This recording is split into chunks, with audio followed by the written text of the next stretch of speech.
Il entre sur le ring, torse nu, pas de musique, pas de show, juste lui et son regard. Fixe, glacial. Il ne vient pas boxer, il vient briser. KO après KO, Mike Tyson efface ses adversaires comme s'il n'avait jamais existé. Il devient champion du monde poids lourd à 20 ans. Il fait peur à tout le monde, sauf à lui-même. Parce que la seule personne dont Tyson a toujours eu peur, c'est lui. Derrière chaque uppercut, il y a un cri. Derrière chaque victoire, un traumatisme. Tyson ne combat pas pour la gloire, il combat pour survivre. Il ne cogne pas pour gagner, il cogne pour fuir. Pour oublier qu'il a été abandonné, humilié, brisé. C'est ça, le paradoxe Tyson. Un dieu dans la cage, un chaos total en dehors. Car Mike Tyson n'a jamais été formé pour vivre. Il a été dressé pour tuer. Et quand la boxe ne suffit plus à contenir ses démons, tout explose. Sexe, drogue, violence, prison, solitude. Il devient l'homme que le monde vénérait, et que le monde a fini par crucifier. Mais Tyson, c'est plus qu'un combattant. C'est un mythe, un miroir de ce que le sport peut créer, et de ce qu'il peut détruire. Et si son plus grand combat n'avait jamais eu lieu dans un ring? Et s'il s'était toujours battu contre lui-même? Bienvenue dans cette vidéo. Un portrait complet, brutal, psychologique, sociologique. Une masterclass totale sur l'un des êtres les plus fascinants et les plus tragiques de l'histoire du sport. Vous êtes sur Art et Violence. Installez-vous, ce n'est pas une vidéo comme les autres. C'est une descente dans l'esprit d'un monstre. Et peut-être au fond, dans l'esprit d'un enfant. Bienvenue dans la tête de Mike Tyson. Michael Gerard Tyson, né le 30 juin 1966 à Brooklyn, dans le quartier ultra-violent de Brownsville. Il n'a pas vraiment de père, un homme nommé Jimmy Kirkpatrick, boxeur raté, disparu trop tôt. Sa mère, Lorna Tyson, élève seule 3 enfants dans une misère noire. Mike grandit dans un environnement saturé de peur, de cris, de brutalité. Il est petit, il zozote, il est souvent battu. On se moque de lui, on le rejette. Très vite, il comprend une règle simple. Dans ce monde-là, si tu ne fais pas peur, tu es une victime. À 10 ans, Mike commence à voler. À 11, il est déjà impliqué dans plus de 30 arrestations. Il fréquente les pires voyous de son quartier. Il apprend à se battre dans la rue, sans règles, sans gants. Pas pour le sport, pour la survie. Il dit plus tard: j'ai été violé par la rue, elle m'a tout pris, elle m'a tout donné. C'est dans ce chaos que se forge son identité, celle d'un prédateur. Mais à l'intérieur, ce n'est pas un monstre, c'est un enfant abandonné, hypersensible, vulnérable, qui se cache derrière une carapace de violence. Il développe une rage sourde, un besoin maladif de reconnaissance, de respect, d'amour. La violence devient son langage et elle devient son refuge. À 13 ans, il est envoyé dans un centre pour délinquants, où un ancien boxeur repère ses qualités. Il le recommande à un certain Cus D'Amato. Ce vieux coach, au passé chargé, voit tout de suite en Mike un diamant brut. Et surtout, une âme cassée. Cus ne veut pas juste faire de lui un champion, il veut faire de lui un homme qui se respecte, un homme qui contrôle sa rage, un homme qui domine ses pulsions au lieu d'en être esclave. Tyson dira plus tard: Cus m'a aimé, c'était la première fois de ma vie que je me sentais aimé, et ça m'a donné une force inhumaine. Pour la première fois, il a un toit, une famille, un cadre. Il dort dans la maison de Cus, mange avec lui, s'entraîne avec obsession. Cus lui répète chaque jour qu'il est né pour devenir le plus jeune champion poids lourd de l'histoire. Mike y croit, et il va le devenir. Mais cette paix est fragile, car même si Cus lui donne des armes mentales, Tyson reste hanté par ses fantômes. La peur, l'insécurité, la violence sont ancrées profondément en lui. Il n'a pas appris à les guérir, il a juste appris à les canaliser. Et tôt ou tard, elles reviendront à la surface, plus violentes encore. Mike Tyson n'était pas un simple cogneur, c'était une machine de guerre calibrée. Une synthèse brutale d'explosivité, de stratégie et de psychologie. Sous la tutelle de Cus D'Amato, il devient le plus jeune champion poids lourd de l'histoire à 20 ans. Mais pas par hasard, c'est le fruit d'un système, le style Picaboo. Une philosophie de combat basée sur la peur et sa domination. Le Picaboo, ce n'est pas juste une garde, c'est une logique complète. Garde haute, coude serré, mouvement de tête constant, angle court, explosivité chirurgicale. Tyson entre dans la distance en balançant le buste de droite à gauche, comme un piston fou. Chaque esquive est un piège, il te fait rater pour mieux te pulvériser. Techniquement, c'est un joyau. Il feinte avec les yeux, brise les lignes avec ses hanches, remonte en crochet court ou uppercut. Il ne frappe jamais pour toucher, il frappe pour éteindre. Chaque coup est lancé avec la totalité de son corps, ancré dans le sol, connecté à ses jambes, ses hanches, son cœur, sa rage. Le tout à une vitesse surnaturelle pour un poids lourd. Mais ce qui rend Tyson unique, ce n'est pas seulement la forme de ses coups, c'est leur intention. Il ne combat pas pour gagner, il combat pour dominer, pour humilier, pour effacer. Dès le regard à la pesée, dès le premier pas vers le ring, il impose une terreur sourde. Et cette peur, c'est sa vraie arme. Il le dit lui-même: je voulais que l'adversaire sente qu'il allait mourir avant même que la cloche sonne. C'est là que le paradoxe psychologique frappe. Le ring, c'est l'unique endroit où Tyson a le contrôle. Là, Tout est simple. Un ennemi, une cage, une issue. La violence est permise, codifiée, légitime. Pour lui qui a vécu dans un monde flou, injuste et dangereux, le combat devient un sanctuaire. Et puis il y a cette peur intérieure. Tyson a toujours dit qu'il était terrifié avant chaque combat. Il pleurait parfois avant d'entrer. Mais cette peur, il l'a utilisée. Il l'a sublimée. Elle nourrissait sa concentration, son agressivité, son instinct. Il l'a canalisé comme personne. Cus D'Amato l'avait compris. La peur mal gérée détruit. Bien utilisée, elle fait de toi un dieu. Tyson a été cette divinité de la peur. Il entrait dans la cage comme un fauve, entre dans la jungle. Il n'observait pas, il traquait. Et il frappait toujours en premier mentalement, il fonctionnait en mode survie. Pas de stratégie longue, pas de plan B, juste une certitude, je vais te faire peur. Tu vas douter, et moi je vais te finir. Cette brutalité contrôlée, cette précision barbare, c'est ce qui l'a rendu invincible pendant des années. Mais ce système avait une faille. Il ne laissait pas de place à l'erreur, ni à l'émotion. Le style Tyson, c'était une perfection brutale. Construite sur un équilibre fragile, tant que sa vie privée était cadrée, encadrée par Cus. La machine tournait, mais à la moindre faille dans la discipline, tout pouvait s'écrouler, et c'est exactement ce qui va arriver.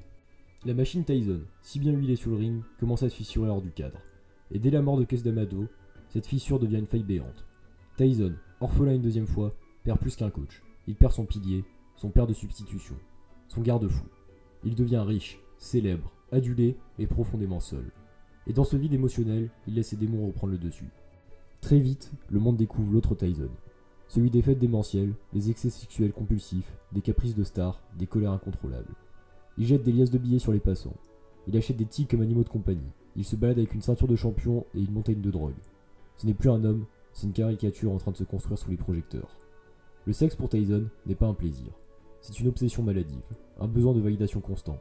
Il collectionne les femmes comme des trophées et ne sait pas aimer. Il cherche à combler un vide immense par l'orgie. Il dira plus tard « Je faisais l'amour pour ne pas m'écrouler ». Derrière chaque conquête, il y a un homme terrifié de se retrouver seul face à lui-même. La drogue suit rapidement. Cocaïne, alcool, médicaments. Tyson veut s'échapper. Il n'a plus la structure mentale pour gérer la pression, la gloire, les attentes. Il monte sur le ring sans s'être entraîné. Il boxe avec la gueule de bois, il est encore dangereux, mais de moins en moins discipliné. De plus en plus vulnérable, et le monde, au lieu de l'aider, regarde en silence. En 1992, c'est l'explosion. Il est accusé de viol par Desiree Washington, une candidate à Miss America. Il clame son innocence, le procès est public, humiliant, brutal. Il est condamné à 6 ans de prison. 3 ans ferme et le mythe s'effondre. Ce passage par la case prison n'éteint pas le feu, il le transforme.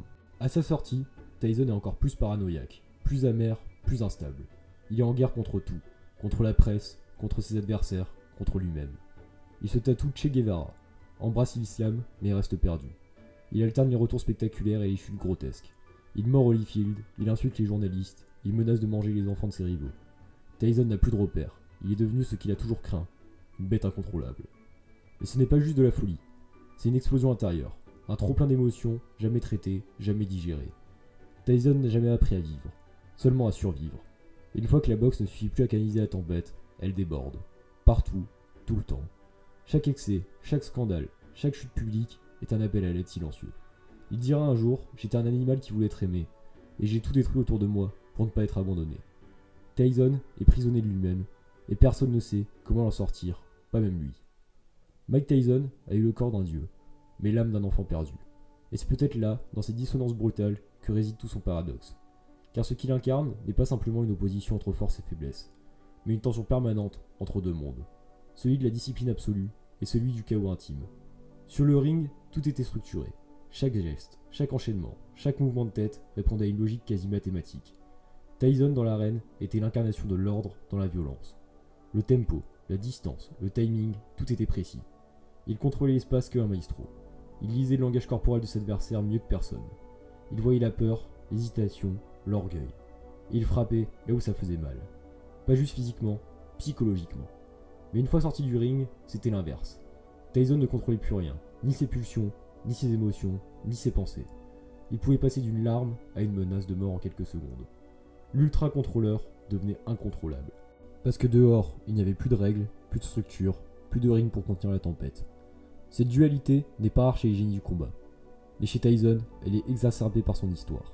Il a appris très tôt que l'amour était conditionnel, que la sécurité n'était qu'une illusion, que la vie était une jungle.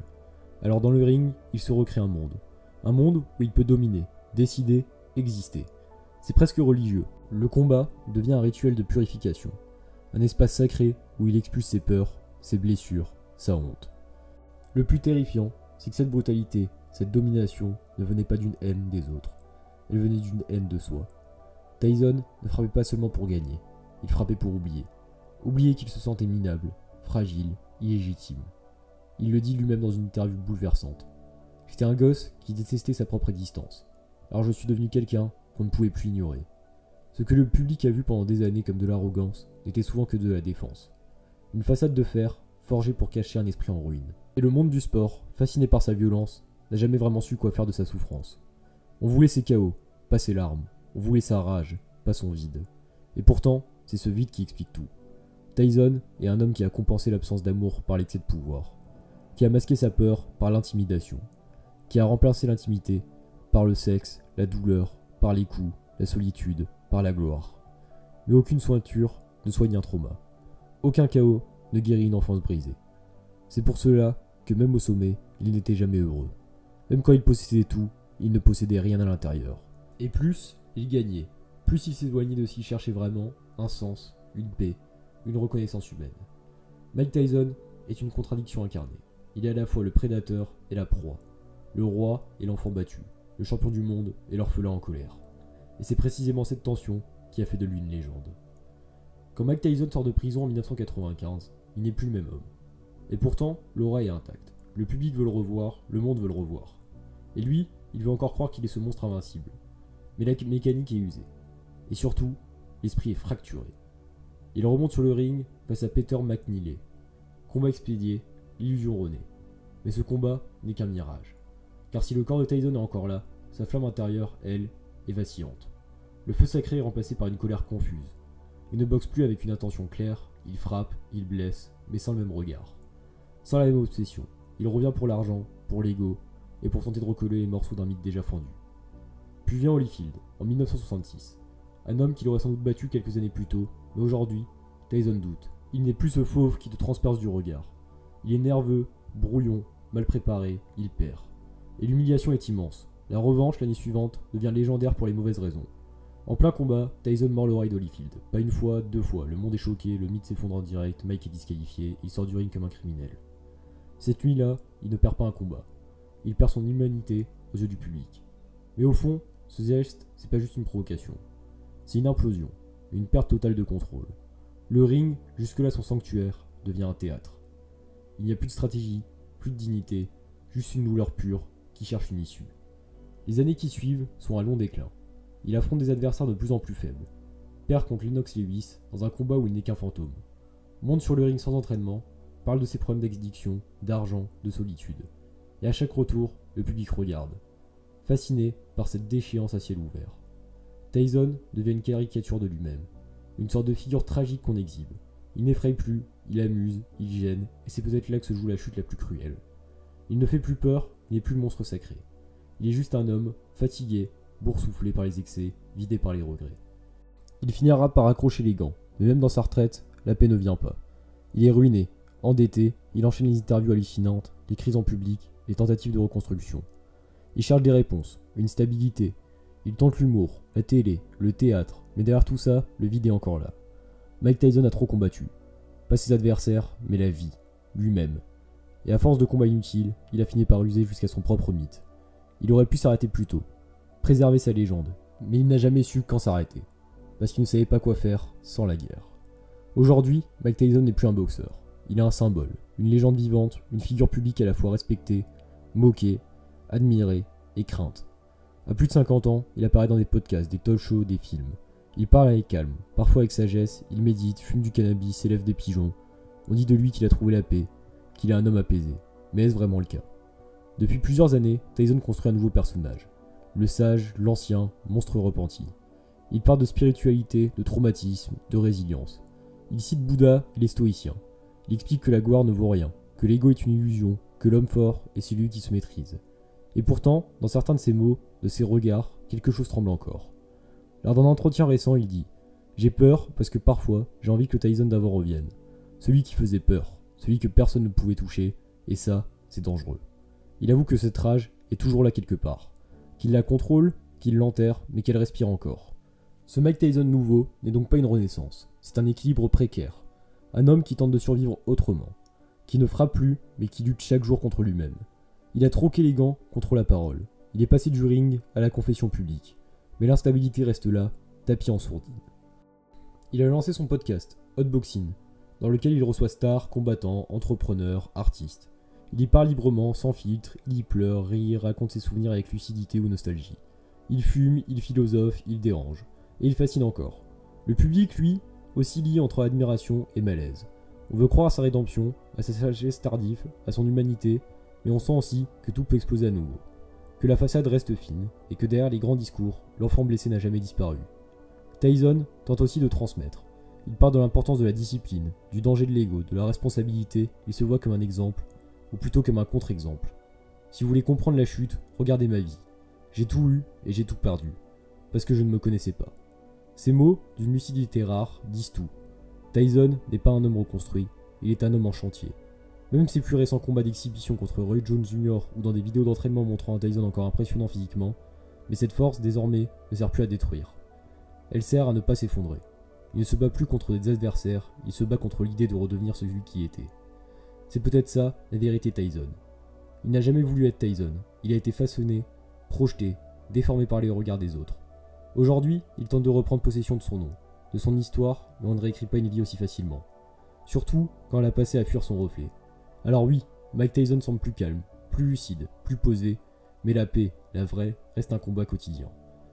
Mike Tyson est le miroir de notre société.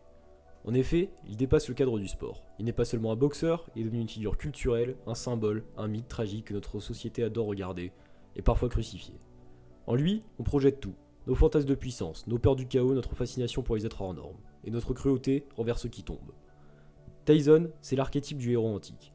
Doué d'un pouvoir surhumain, la force brute, l'intimidation, la capacité de détruire. Les prisonniers de failles béantes. Comme Achille, son corps est invincible. Mais son talon d'Achille, c'est sa psychologie. C'est un homme qui n'a jamais été en paix avec lui-même, et que le monde a autant idolâtré qu'exploité. D'un point de vue sociologique, Tyson est aussi un pur produit de son époque et de son environnement. Un enfant noir, issu des ghettos américains des années 70. Il est élevé dans un monde où la violence est une monnaie d'échange, où l'homme n'existe que s'il fait peur, où l'ascension sociale ne passe que par la performance. Il incarne cette figure du survivant, celui qui s'en sort par le sport, par le combat, mais qui emporte avec lui tous les stigmates de son passé. La société a encensé sa brutalité. Elle en a fait un spectacle, on l'a transformé en monstre pour mieux l'exhiber. On l'a utilisé comme une arme marketing, une attraction, une légende vivante. Mais quand il est tombé, on l'a laissé seul dans sa chute. Comme si la destruction faisait partie du show, comme si elle était inévitable. Tyson, malgré lui, est devenu le miroir de nos contradictions. On veut des héros invincibles, mais on aime les voir chuter. On condamne la violence, mais on paye pour la voir. On célèbre la réussite, et on oublie d'en assumer les conséquences humaines. En ce sens, Mike Tyson est un révélateur. Il expose les failles du système. L'absence de cadre pour les jeunes stars, le manque de suivi psychologique, la marchandisation des corps, l'hypocrisie du public.